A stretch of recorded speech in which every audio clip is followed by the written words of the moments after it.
Hello, I'm Dango Rose. Welcome to the Mountaineer Podcast, where everybody's listening. The Mountaineer brings you the latest news of the Peak to Peak region, in print, online, through our podcast, social media, and special publications.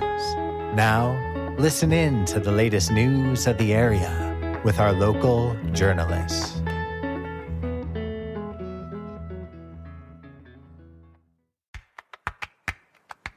Hold your breath. Make a wish. Time to think. Come with me, and you'll be in a world of pure imagination. Take a look, and you'll see into your imagination.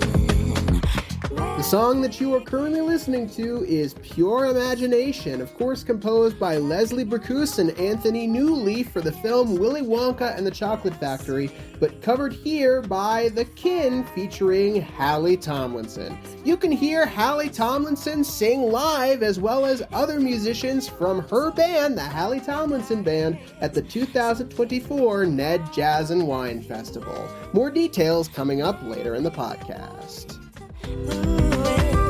Want the world to change, there's nothing to it.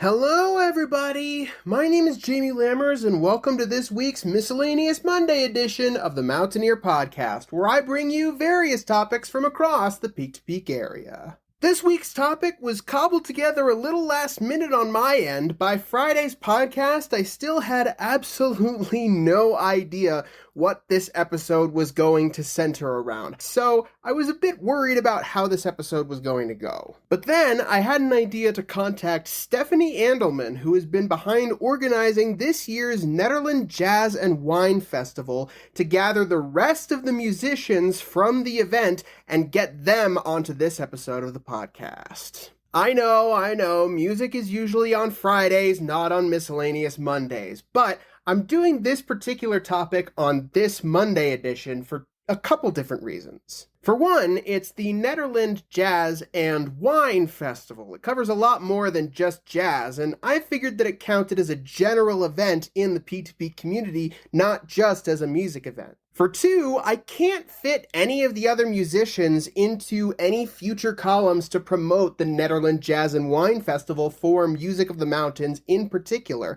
And I figured since it's not technically a Music of the Mountains column, it still fits in a Miscellaneous Monday column. And for three, it gives one more big opportunity to promote everybody that's going to be there for the Jazz and Wine Festival, and it's going to give one more chance to promote everything that's happening on that particular day in Chipeta Park. So I figured, let's see if we can pull this episode together. And a huge thanks to Stephanie Andelman, because she got together 3 guests for 2 interviews that I was able to get for this particular episode of the podcast. Without her help organizing that, I don't know where this episode would stand. Let's get started with our first interview, which has 2 of our guests. Do you 2 mind introducing yourselves real quick? Sure, yeah. I'm Halle Tomlinson, and I'm a musician in the Denver music scene, Denver music area, Denver area, and I'm lucky enough to know Mr. Carl. I'll let him introduce himself, but we've known each other for a really long time, and we're super excited to play on Saturday, coming up really quick here. It sure is. Yeah, my name's Carl Summers. I have the honor of having known Halle for a really long time. We met through teaching at School of Rock in Boulder, Colorado, and we've been making music and teaching ever since. And I'm also very excited for the Nederland Wine and Jazz Fest this coming Saturday. So can you 2 tell us a little bit more about what your roles are in the Halle Tomlinson Band? So I play bass and sing. I used to play keys, but now my role is kind of changing, so I'm pretty excited to step into the role of bass player. So that's been pretty fun. Carl? So I normally play bass. I've played bass with numerous projects around Denver and Boulder, but I recently started playing guitar in Halle's band, which has been a welcome contrast from what I'm used to. And I'll also occasionally book shows and do some small management things here and there, but performing is my one true love. So how did the Halle Tomlinson band come to be in the first place? Well, funny enough, this lineup of players, we all met teaching at School of Rock, Boulder. I'm just realizing. So the drummer, that's how him and I met, as well as the keyboard player. And Sean, Nat, Carl, and I, we all have known each other since School of Rock days. So I guess that's how my music has always just been obviously a passion of mine and trying to bring that to fruition. But as far as the players involved, we all got connected through Boulder School of Rock. That's right. Yeah, I, not to toot my own horn, but I actually pushed really hard to have Sean and Nat get hired by management at School of Rock. So I'm very happy they were able to get on board there and start teaching with Halle and I, as well as form the band that is the Halle Tomlinson Band. So who all is included in this particular lineup? Just a four?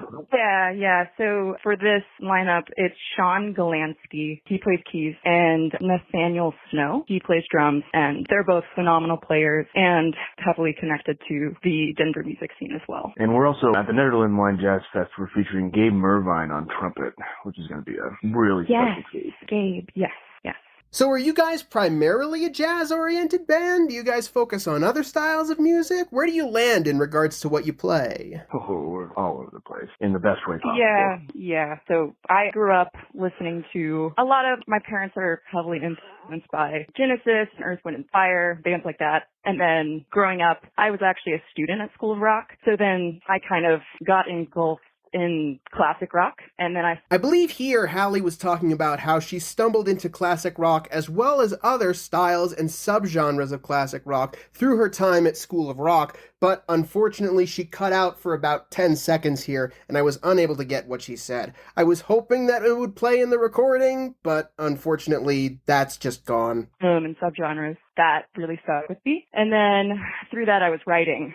And I think my writing took on a very bizarre approach just because of how much music was affecting me through my life and how many different genres were affecting me through my life. So I wouldn't necessarily say that we're all jazz, but I actually think that's the beauty of it because it takes from so many different genres and ideas. Yeah, thankfully teaching at School of Rock, we were definitely allowed, I dare say required, to teach outside of rock music. And while you're teaching Led Zeppelin, the Beatles, and classic rock, you really can't teach those things without teaching about classic funk bands like Earth, Wind and Fire, Parliament, Stevie Wonder, and much like the 60s and 70s, the 90s were just as influential on the rock scene. And so taught a lot of grunge at School of Rock, a lot of Soundgarden, a lot of Nirvana, a lot of Radiohead, and going along with the times, neo soul was also a very popular genre of that time as well. So particularly playing bass guitar, I would teach a lot of Erykah Badu, D'Angelo, that sort of thing to my students as well, just to kind of offer a well-rounded approach to musicianship. I'm sure Halle did the same. Mm-hmm. And yeah, we both share a really, really deep-seated love for Radiohead for a multitude of reasons. Yes, we do. And just like how their discography and sound is very eclectic, I would say Halle's is as well. So with you two in particular, how did you guys end up deciding to go into music in the first place? What was the big moment that made you want to go into music? Carl, do you want to? Oh, yeah, sure. I'll take it. So, kind of a silly story, honestly. Within our group of friends in high school, I had a buddy who played guitar, and one day I invited him over to hang out, and he didn't tell me he was bringing his guitar, but he brought his guitar over, and he just kind of played it. And he's like, you should pick up the bass so that you and our other friend who plays drums and I can start a band. And that was my first band named Desert Named Peace. We were all really into Incubus and the Mars Volta, and we made a very energetic, sort of punkish, progressive rock. And then I think the biggest turning point for me, not long after that, there's this Led Zeppelin DVD that came out back when people still watched DVDs. And you guys might be familiar with it. It has like a big desert on the front, and it's like a compilation of various live shows. It's a double disc. The first disc is from 1970 at the Royal Albert Hall. And I remember watching that with a bunch of my friends, and particularly watching Jimmy Page, and just thinking to myself, that's what I want. That is the pinnacle of life right there. Being able to play guitar like that, being able to sound like that, being able to create emotion and scenery, through sound and sonic vibrations. That's when I knew I wanted to pursue music full time. And that didn't really become a reality until I moved out here to Colorado about 10 years ago. And since then, I've toured all over the country with a multitude of projects and played all sorts of different styles of music, from country to heavy metal to progressive rock to funk, R&B, hip-hop, and every day there's a new reason to make more music and more ideas come in my head all the time. And so I don't ever intend to stop healing people with sound of music. Dang, I don't know if I can. That was very good, Carl. Good job. Thank you. I wrote it out before we got on here. I've been working on it since about 7:30 this morning. Yeah, you woke up early for that one. Yeah. That's really funny. So my story is a little bit different. I grew up dancing, and both my parents are choreographers, and I thought that that's what I wanted to do with my life. And then through that, I started playing piano, and I taught myself, and I was self-taught until around 16 is when I started taking it more seriously. But I remember the reason why it was so important to me in my younger years is because of just different issues that I was facing, and I wasn't necessarily the best communicator as we're on an interview call right now. And I found that music and writing really helped me pull out the communication skills that I was lacking in just normal conversation. And so for me, it was more therapeutic. And then through that, I just opened my mind up to a lot of different other, like I was saying, genres and things like that. And then just seeing how other people communicate through music. I think I just fell in love with this idea that you can get your point across in so many different ways within music.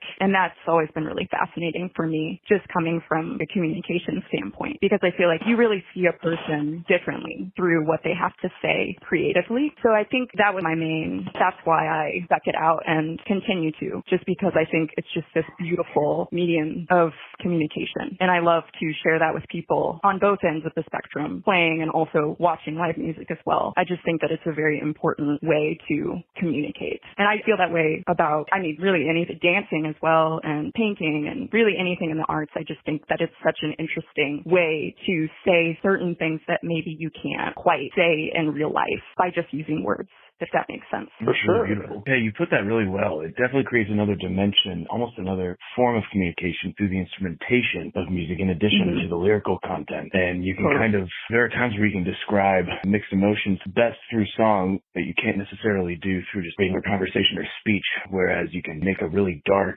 soundscape or backbeat, right? But the lyrics can be really uplifting and inspirational to kind of describe the melting pot of emotion that you might be trying to get across. Yeah, absolutely. In case you guys are curious about that DVD that Carl was talking about, the Led Zeppelin DVD, funnily enough, it is simply called Led Zeppelin DVD. And it was released on May 26, 2003 in the UK, and then the day after in the United States. And of course, as he said, that first disc contains the Led Zeppelin performance at Royal Albert Hall that was originally filmed by Stanley Dorfman and Peter Whitehead on January 9th, 1970.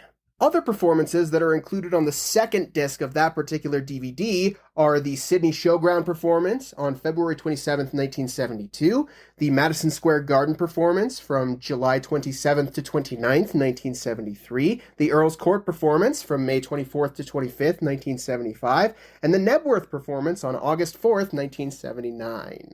I just figured I'd add that in case anybody was interested about that particular DVD. So, with the band, do you guys primarily perform originals, or covers, or a mix of both? It's a mix of both. So Halle, are you the primary songwriter of the band? Does the band collaborate together to write the music? How does the writing work? It's all my music. So right now I produce on my own, and I'm hoping to get a little bit better with fine-tuning that skill so that I can actually start releasing stuff. But as of now, it's just me in my living room.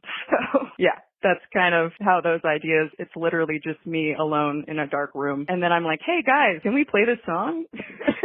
And then luckily I have great musicians that will come and try to suss all my ideas out with me in a rehearsal space. How emo of you. Writing songs by candlelight. That's literally what happened. I wish that it wasn't so cliche, but it is. Sometimes that's how you draw out the emotions and draw out the ideas. You gotta set the right vibe. Yeah.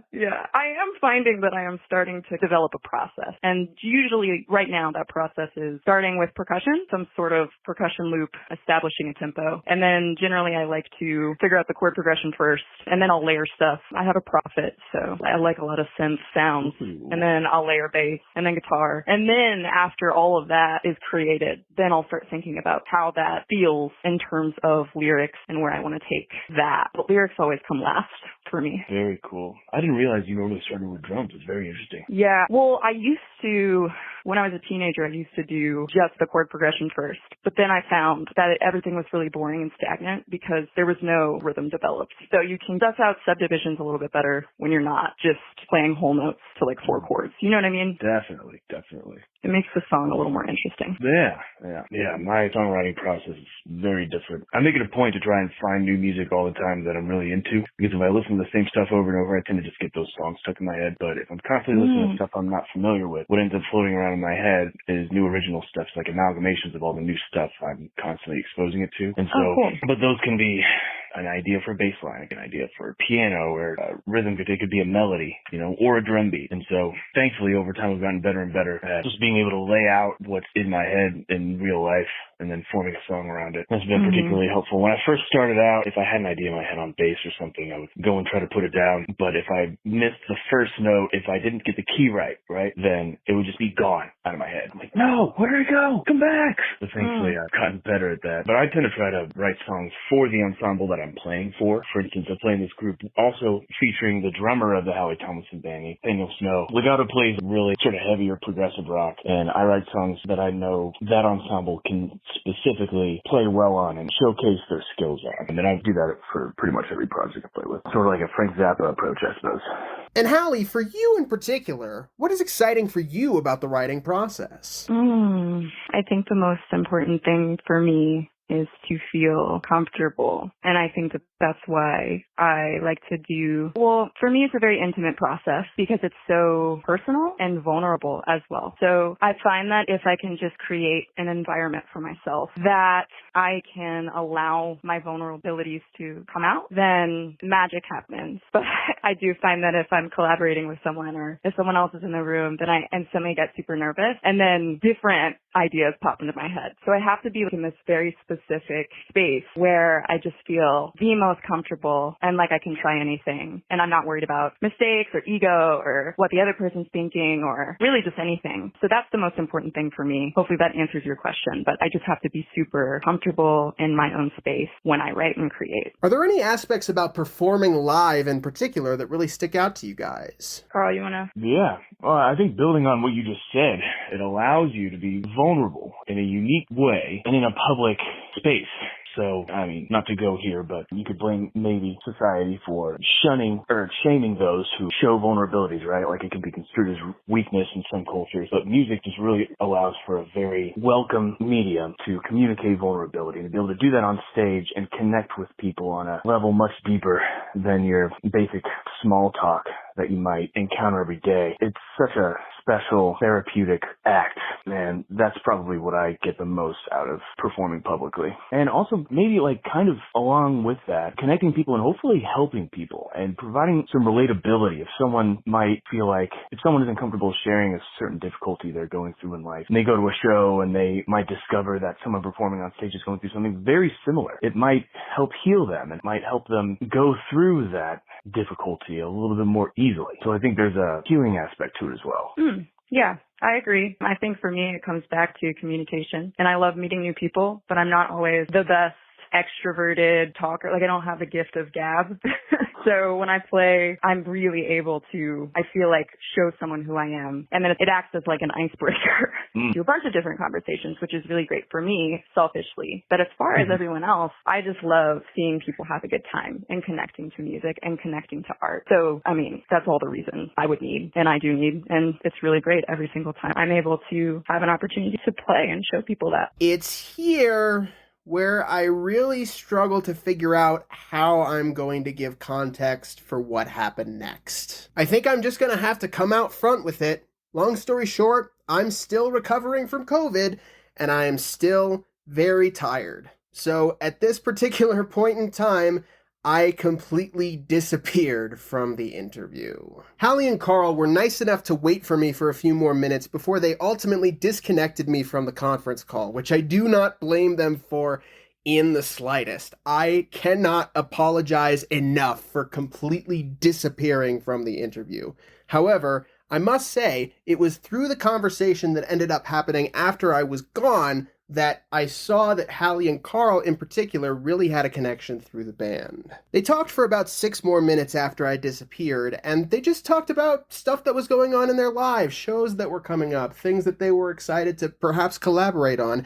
And it was through that conversation that I saw that these people had a particular connection when it came to everybody who was a part of the band. And I'm sure a lot of that came from their School of Rock days as well. I'm not going to play most of that in this particular podcast, not even necessarily because of privacy issues, but also mostly because it has nothing to do with the larger context of the interview that I wanted to put together in the end. However, I will just play one segment of conversation that occurred shortly before they both truly realized that I had disappeared from the interview.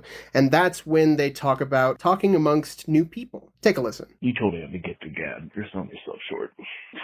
I don't. I have like a weird relationship with being very introverted and also being very extroverted. And yeah, it just depends on the day for me. But I think for the most part, I definitely get nervous talking to new people. That's a thing. Yeah. I have a lot of trouble opening up to new people. Oh, yeah. It's very tough. Yeah. Once again, it is completely embarrassing for me that I have to admit that I disappeared completely from the interview so shortly after that particular exchange.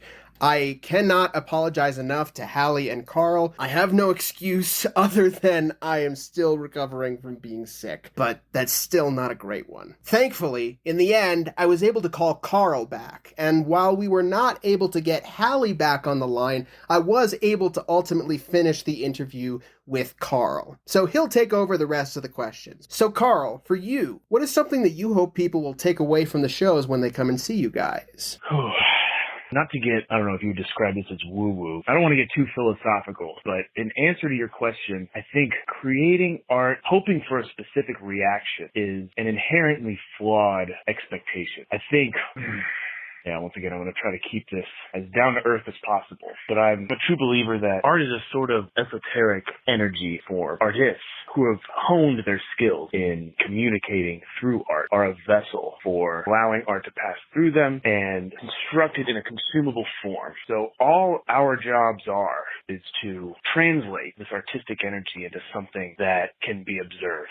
And so with that in mind, creating art for a specific reaction is going against, at least my purpose of creating art. In my eyes, all an artist can do is create what they know and how to create best, and the reaction is completely out of our control and can be anything. And so if you make something in hopes of a certain reaction and then something different happens, you're setting yourself up for disappointment and you're not allowing for a full open interpretation of what you've created. Once again, I think that's a bit of a convoluted answer, so I apologize. I suppose the TLDR is I would hope the reaction is that I'm helping people, maybe healing people, maybe bringing people to a place that they might not have known existed, stirring up some emotion that's hopefully positive. Maybe not, though. Maybe I'm stirring up an emotion that someone maybe needed in order to get through a particular cycle, whether that's like a stress cycle or something else. Really, I just want to help people, maybe heal them, maybe inspire them to maybe be creative or inspire them to do whatever as a result of listening to music. And Carl, is there anything else you'd like to add before we move on to our next guest? Well, if we didn't adequately touch on this in the past, we are extremely excited to play this festival. Huge thanks to Stephanie Eidelman for thinking of us and deciding to include us on this roster. I'm once again very thankful for Gabe Mervine for agreeing to play this with us. You can be such a great addition to our sound. We're really just incredibly excited to play this. It's a huge honor, and yes, we can't wait to play this beautiful festival. We have an incredible set list planned. Halle and I and the band got together the other day to run through some stuff, and we were sounding exceptional. Like we were describing before, we've got an eclectic mix of rock and jazz. We're going to tone it down a little bit for this show, just due to the nature of the festival, but it's going to be a really, really energetic, interesting set, and you're definitely not going to want to miss it. Thank you so much once again to Halle and Carl for coming on board and joining us for the podcast to promote the Ned Jazz Wine Festival coming up very soon and their performance at it. Again, I cannot apologize enough for disappearing in the middle of the interview. I am really, really happy with how this interview came together in the end, and I am really, really happy that you guys were able to contribute your perspectives to this particular episode. So thank you for bearing with me, and I will really do my best not to do something like that in the future. While I recover from my own embarrassment about what happened at the end of that interview, here's an ad break. Does talking with your teen ever feel like a game show with unpredictable twists and turns? Well, it doesn't have to be. We're pulling back the curtain and revealing winning tips for parents to take their relationship with their teen to the next level. Because a stronger bond not only keeps them healthy, but also adds more joy to your relationship. Ready to level up your parenting game? It's time to connect more. Head to forwardtogetherco.com for expert tips, videos, and guides. Build stronger connections starting today, because parenting should be a winning experience. Welcome back. And now, let's get into the second interview.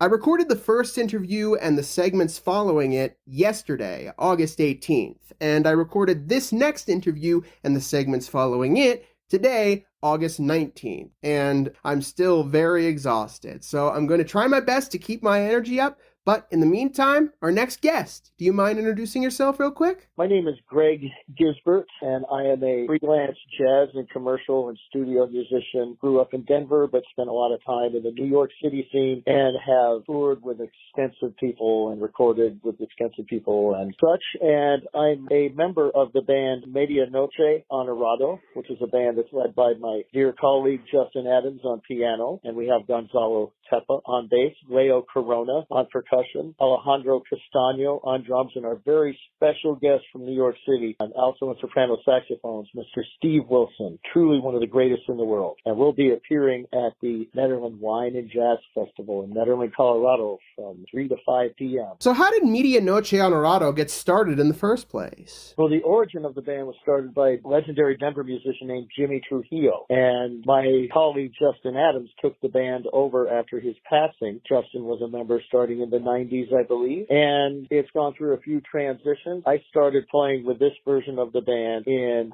2018. So what's been your background as a musician and in your music career over the years? Well, my musical background is I started on the road with the legendary Buddy Rich Orchestra, then joined the Woody Herman Orchestra in the mid to late 80s, and then starting from 1989 to 2000, I lived in New York City and was constantly working on Broadway shows, studios, and great jazz groups, where I started with Maria Schneider Jazz Orchestra, which has won multiple Grammys. And then I left New York City in 2000, came back to Denver for a few years, then taught at University of Miami for a while, a couple of different times. I've taught at Juilliard, I've been a professor at Manhattan School of Music, and various other places. Incidentally, I'll be teaching jazz trumpet at CU Boulder starting in the fall. And anyhow, at that point in the 2000s, I joined the Dizzy Gillespie All-Star Alumni Band, which is a band that's still going now. I toured and recorded with Roy Hargrove Big Band, and I also was a regular member of the Jimmy Heath Big Band, Frank West Big Band. I played James Moody Quintet.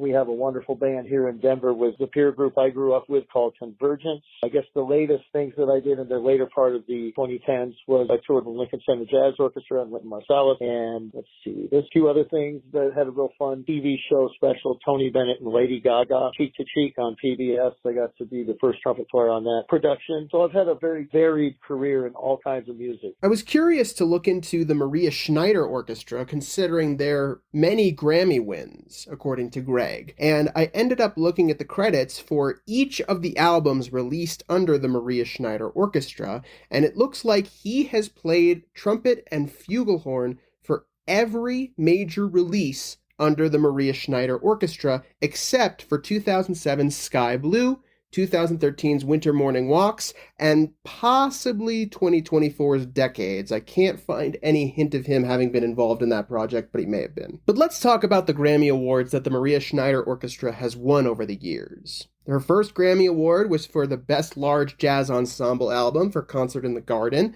Then she won for Best Instrumental Composition for Cerulean Skies. Then for Best Classical Contemporary Composition for Winter Morning Walks. Then for Best Large Jazz Ensemble Album for the Thompson Fields, which again had Greg's involvement. Then for Best Arrangement, Instrumental, and Vocals for Sue or In a Season of Crime from Nothing Has Changed. Then, and here's something that's really, really cool, Concert in the Garden was actually inducted into the National Recording Registry in 2019 for being culturally, historically, or aesthetically significant. In case you don't know, this is the Library of Congress's method of preserving recordings in the United States. Finally, in 2020, Sputnik won her Best Instrumental Composition. Her album Data Lords won her Best Large Jazz Ensemble Album, again with Greg's involvement. And here's the coolest thing. Data Lords was actually a finalist for the Pulitzer Prize in Music in 2021. Funnily enough, Greg Gisbert is not the only person who was involved in Data Lords that I have interviewed for The Mountaineer. I've also interviewed a man by the name of Michael Lenson, who was involved on trumpet electronics programming, specifically on the track CQCQ, Is Anybody There? I didn't ultimately get the chance to promote his show, but hopefully I'll be able to promote him in the future, so hopefully he comes back to the Peak to Peak area very soon. But back to Greg.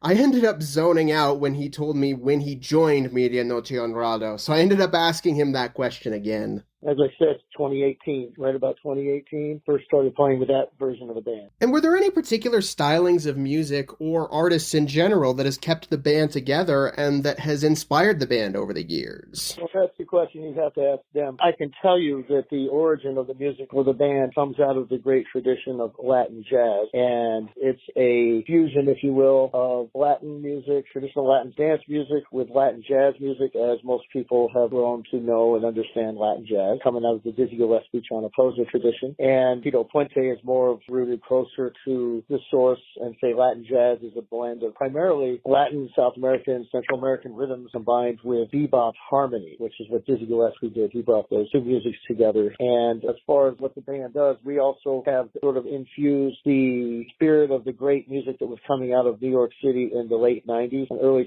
2000s with people such as Don Grolnick and Michael Brecker and that whole crew that was playing all over the world at that time. They were big influences on all of us. So particularly at this set, are you guys playing originals or covers or a mix of both? Another great question. We're playing, I guess they could be called covers in the sense that they're arrangements either inspired by or arrangements that are considered in the same way people play bebop tunes from the 40s and 50s that everybody can find a common ground on. These are similar to those in the Latin world, except we picked all music that was less familiar to people, as well as a few real classics. And so that's our band, Medianoche Honrado. The album we did called Curacao was a tribute to Jimmy Trujillo. So we were encompassing as many decades of Latin jazz music as we possibly could. What's fun for you guys about being able to pick and choose what you play for each show? Well, we played so much together. When a band such as this has, some people would call it a library, we call it a book. And we have about 40 to 50 songs in the book. And generally, we have maybe 5 or 6 that we could possibly repeat or revisit from show to show. But additionally, we also like to keep it fresh and challenge ourselves. So we generally try to figure it out as a unit. And what's fun for you in particular about being able to perform live and share music like this with an audience? Well, actually, that's a really great question, too, because everything has been fun about that. That's the whole point of doing what we do, is honing our craft to the highest level that we can and presenting music with knowledge, preparation, inspiration, integrity, and improvisation. The whole point of playing music is to play live for people. So that's the answer, is actually in the question itself. That's why we're doing this, is to play for people. Because without people listening, it can be fun, it can be research, all that. It can be a spiritual thing. But without the equation of having people to play for, then it's sort of lost in the world. So that's the importance of live music, particularly in the automated world that we live in now. Is there anything that you hope the audience will be able to take away from your shows when they come and see you? Well, it's a subjective question, but I have no doubt that they'll have smiles on their faces and they'll have dancing feet and walk out of there feeling better than they did coming in. In regards to your career, though, Greg, you've had quite the storied career over the years. How did you start as a musician? How did you decide you wanted to be a professional musician? That's another good question, Jamie. Thank you. I came up in a musical family. My first gigs were playing drums with my dad when I was about 10 years old at various elks lodges and nursing homes. And then I really took to the trumpet in the 8th grade and started playing in dance bands professionally by the time I was a freshman in high school, and then won the Outstanding Soloist Award as a senior for Downbeat magazine, and that came with a full scholarship to Berkeley, so I went to Berkeley for 1 year, and that's when I joined Buddy Rich's band. Another huge influence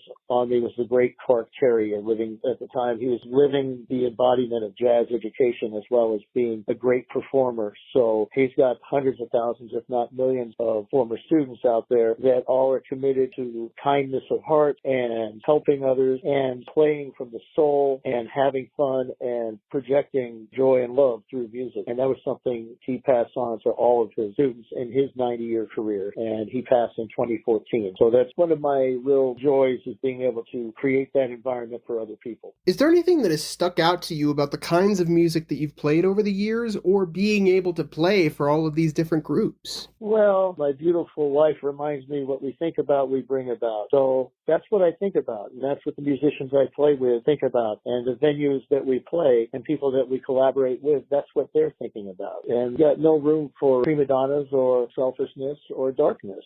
And one of the greatest things about music is that it's been bringing cultures together for centuries, not decades, but for centuries. What is most exciting for you about being a part of the upcoming Nederland Jazz and Wine Festival 2024? Well, I got to meet Stephanie when I was playing with Noah Bless. I think it might have been the first Nederland Wine and Jazz Festival. And we were all talking in the artist tent, and we struck up a very enlightening conversation. And she was inspired to call us back to play in a different format. And so I'm really grateful to Stephanie and Philip at Nederland Wine and Jazz, because without them, we wouldn't be there. So they're our hosts and supporters in this endeavor, and we want to do everything we can to bring it at the Nederland Wine and Jazz Festival. And finally, is there anything in particular that you're excited about when it comes to this performance? Well, the excitement is that we know they're going to love it and enjoy it. We know we're going to love it and enjoy it. And our intention, rather than saying hope, our intention is that we generate more happenings of this kind, where people say, oh, that band was fantastic. And people say, wow, the Nederland Wine and Jazz Festival is the best.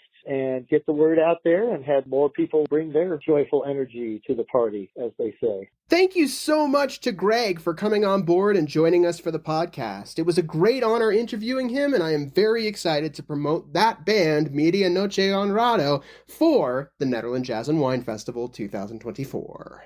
Greg has released quite a few releases of his own over the years. In the 1990s, he released 4 different albums: Harkology, Big Lunage, under the Gisbert and Gunther artist moniker, On Second Thought, and Court Jester. In 1995, he released Leave Your Mind Behind with the Joe Rocasano Orchestra, and in 2017, with the Annie Booth Sextet, he released Abundance, live at Mighty Fine. So keep an eye out for these releases. In the meantime, though, be sure to check out Greg Gisbert performing with Medianoche Honrado, as well as our other 2 guests, Halle Tomlinson and Carl Summers, performing for the Halle Tomlinson Band at the Nederland Jazz and Wine Festival 2024. I'll give a bit more details here. The Nederland Jazz and Wine Festival 2024 is going to take place at Chipeta Park. From 11 a.m. to 12 p.m., the Jeremy Mohney Trio will be performing live. Then from 12 to 2 p.m., the Halle Tomlinson Band will be performing. Then from 2 to 4 p.m., the Jeremy Mohney Trio will come back.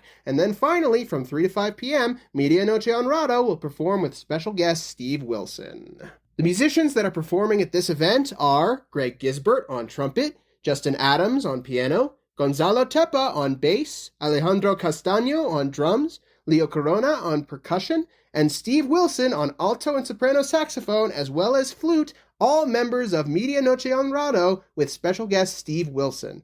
Other musicians include Gabriel Mervine on trumpet, Carl Summers on guitar and bass, Nathaniel Snow on drum kit and percussion, Sean Galansky on keyboards, and of course the lead, Halle Tomlinson, for the Halle Tomlinson Band. And finally, Jeremy Mohney will provide alto sax and vocals, Elliot Reed will provide guitar, and Connor Hollingsworth will provide bass for the Jeremy Mohney Trio. Be sure to head to nedjazzwine.com to get your tickets now. And if you want to hear from Jeremy Mohney about the upcoming gig at the Ned Jazz and Wine Festival, then be sure to check out Friday's Music of the Mountains episode featuring Jeremy Mohney. Thank you so much to everybody who tuned in to this week's Miscellaneous Monday edition of the Mountaineer Podcast. I really appreciate everybody who stuck around with me and who has bared with me while I am recovering from COVID. Again, I sincerely apologize to Halle and Carl for zoning out completely during our interview, and honestly, I was pretty tired during Greg's as well, so I apologize if I also seemed zoned out during that particular interview. It's been an honor talking to all three of you and getting you on board for the podcast, and again, a huge thank you to Stephanie Andelman, who has been a huge contributing force to the Ned Jazz and Wine Festival 2024 and other Ned Jazz and Wine Festivals previous, and who, without her contacting these musicians, I would not have known how to get a hold of on my own. So thank you for doing the hard work for me and getting these musicians to get onto the podcast in the first place. Really appreciate it. Again, this episode is coming out much later than I expected, but honestly, I took most of today to rest, and I have a feeling I'm going to do a lot more resting over the next couple of days. So I'm going to split. But if you want to share these episodes around, then be sure to head to the mtnearpodcast.buzzsprout.com or the mtnear.com/the-mountain-ear-podcast to share these episodes around with whoever you see fit. And if you want to be involved in the podcast in any way, whether you want to have an interview conducted or whether you want advertising, then be sure to email me at media@themountaineer.com and we'll get something sorted for you. All right, take care, everybody. I'll see you, hopefully much more pepped up, on Wednesday.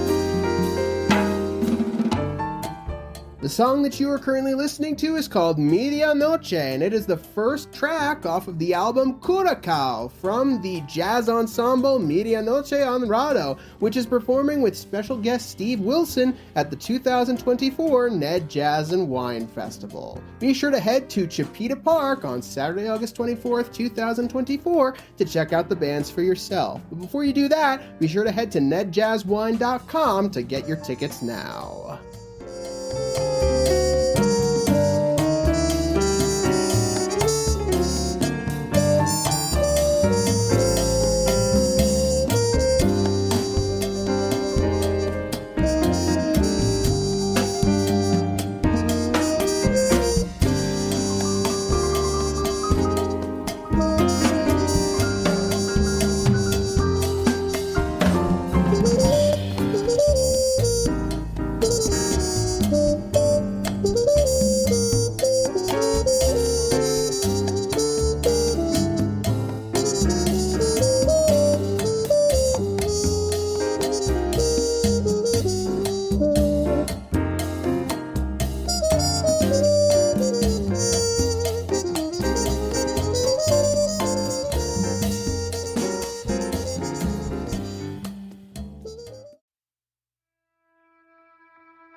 And that's it for our show. Subscribe online to get more access to more news, weekly updates to our community calendar, and a link to our YouTube channel by visiting themountaineer.com. Be sure to use the coupon code PODCAST when subscribing for a 10% discount, only available to our listeners. If you are in the local Peak-to-Peak area, be sure to pick up a print edition of The Mountaineer at a local business. I'm Dango Rose. Thank you for listening.